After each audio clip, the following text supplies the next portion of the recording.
natural sources of power. Hindi dinaya, hindi niloko at hindi inestafa ng Gozon Group ang negosyanteng si Ramon Ang. Yan ang pahayag ni GMA Chairman and CEO Attorney Felipe Gozon matapos maghain si Ang ng reklamong estafa at syndicated estafa laban kay Gozon at sa Gozon Group, isa sa 3 pamilyang pangunahing nagmamay-ari sa GMA Network. Sabi ni Gozon, nananatiling buo at nakadeposito sa bangko ang 1 bilyong pisong paunang bayad ni Ang na para dapat sa pagbili ng shares ng GMA Network.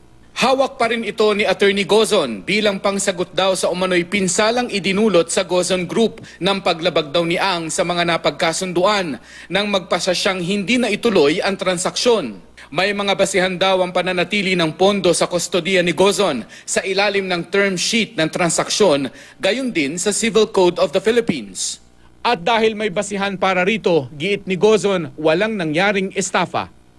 Hindi raw dinifraud ng Gozon Group si Ang. Isang elemento raw ng syndicated estafa ay ang maling paggamit ng pera mula sa mga stockholder, rural banks at iba pa, o mga pondong nasulisit ng mga korporasyon mula sa publiko. Bagay na hindi raw ginawa ng Gozon Group.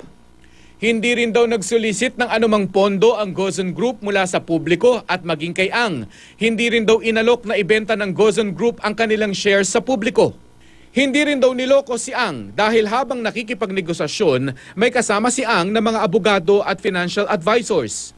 Nagsagawa pa raw mga ito ng due diligence o pagsusuri sa negosyo ng GMA Network at nakipagnegosasyon sa bawat isa sa mga probisyon ng share purchase agreement. Malaya rin daw pinirmahan ni Ang term sheet ng transaksyon. Nilinaw naman ni Gozon na hindi niya kinonsulta at walang partisipasyon ang ibang miyembro ng Gozon Group sa pagpapasyang manatili sa kanyang kustodiya ang down payment ni Ang. Ang Jimenez Group at Duavet Group ang 2 pang pamilyang kabilang din sa pangunahing nagmamay-ari ng GMA Network. Nagsabi ng payag silang isauli ang kanilang parte sa down payment ni Ang at wala raw balak makisali sa litigasyon kaugnay nito.